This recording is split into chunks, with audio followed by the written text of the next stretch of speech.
Welcome you all to the digital class of mathematics. Today in our second session of chapter squares and square roots, we will be discussing questions related to exercise 6.1. Now let's see the first question. What will be the unit digit of the squares of the following number? I repeat, what will be the unit digit of the squares of the following number?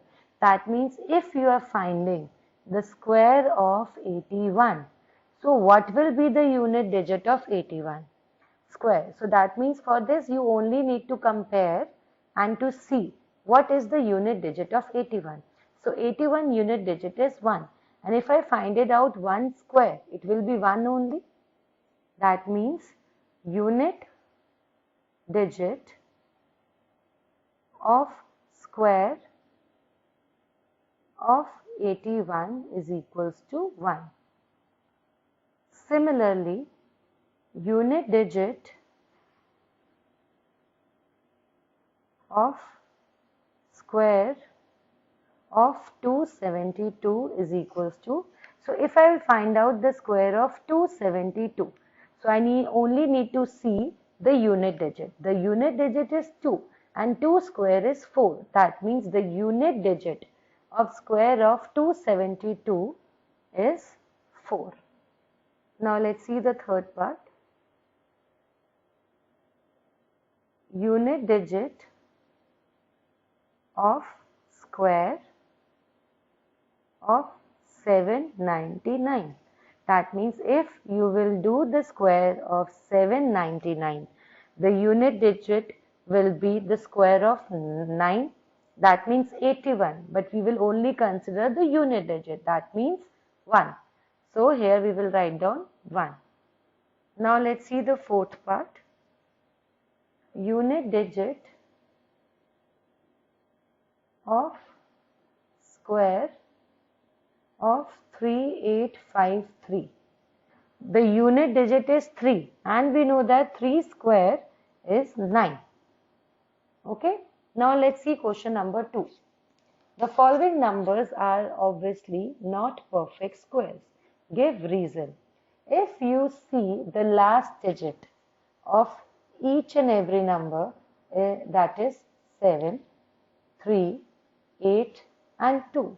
And since we know the property of square numbers, that if a number ends with 2, 3, 7 or 8, that number is not a perfect square. So what is the reason we need to write? Since if a number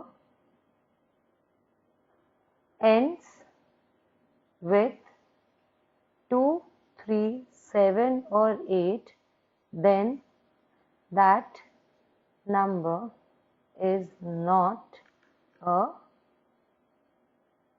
perfect square. So this implies all these numbers are not perfect squares. Now let's see question number 3. The squares of which of the following would be odd numbers?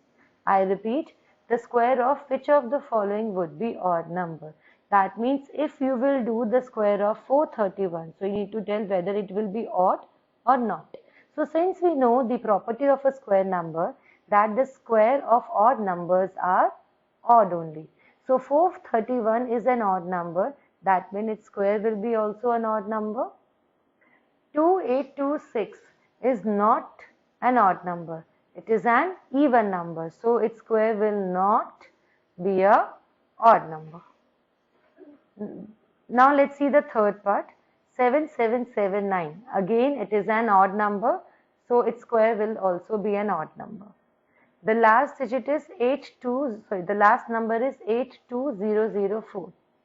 That means its square, it is an even number and its square will also be an even number, so not. Now let's see question number 7. Without adding, that means you don't have to add this number, you need to find the sum. So since we know the property of a square number, that sum of first n odd natural numbers sum of first n odd natural numbers is equals to n square, and these are the odd numbers. How many odd numbers we are adding here? 5. That means n is equals to 5. So the sum will be 5 square according to the property. So it will be 25. That means sum of 1 plus 3 plus 5 plus 7 plus 9 is equals to 25. Now let's see the second part. We know the property that sum of first n odd natural numbers is equals to n square. Now what is the value of n? N is first odd natural numbers. So let's count them. 1, 2, 3, 4, 5, 6, 7, 8, 9, 10. So here n is 10. So the sum of first 10 odd natural numbers is equals to 10 square, which will be 100. Now let's see the third part. Again you need to add, but you need to find out the sum without adding. So we will use the same concept, sum of first n odd natural numbers is equals to n square. That means here n is equals to, let's count, 1, 2, 3, 4, 5, 6, 7, 8, 9, 10, 11, 12. So n is equals to 12. That means sum of first 12 odd natural numbers is equals to 12 square, and we know the square of 12 is 144. Now let's see question number 8. First part, express 49 as the sum of 7 odd numbers. This is the same concept, right? So 49 can be expressed as a sum of first 7 odd numbers as 1 plus 3 plus 5 plus 7 plus 9 plus 11 plus 13. So these are 1, 2, 3, 4, 5, 6, 7. 7 odd numbers. Similarly, let's do second part. Express 121 as the sum of 11 odd numbers. So 121 as a sum of 11 odd numbers. So the numbers are 1 plus 3 plus 5 plus 7 plus 9 plus 11 plus 13. These are the 7. Now we need to write down 5 more. 15, 17, 19 plus 21 plus 23. Now let's see question number 9. How many numbers lie between squares of the following numbers? The question is, how many numbers lies between square of the following numbers? Since we know that there are 2n numbers which lies between the square of n and n plus 1. That means the two consecutive numbers. And here these numbers are 12 and 13. This implies n is 12 only, right? So now we need to find out numbers lie between the squares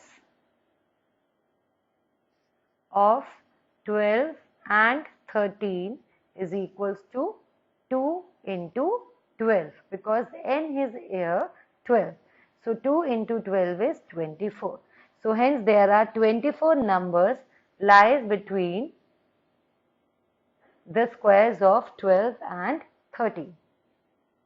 Now let's do the second part. Here you need to find out the numbers lies between the squares of 25 and 26.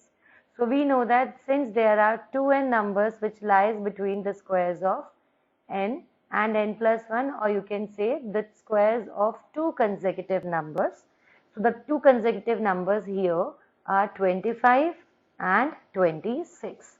This implies n is equals to 25. So how many numbers lies between the square of 25 and 26, this can be written as 25 square and 26 square. The number lies are 2 into 25, which is 50. So we can write down at the end that 50 numbers lie between the squares of 25 and 26. Is it clear now? Now students, you all need to do the questions discussed in the session along with the question given as homework. This is of exercise 6.1 only, the questions which we have not discussed in our current session. Thank you.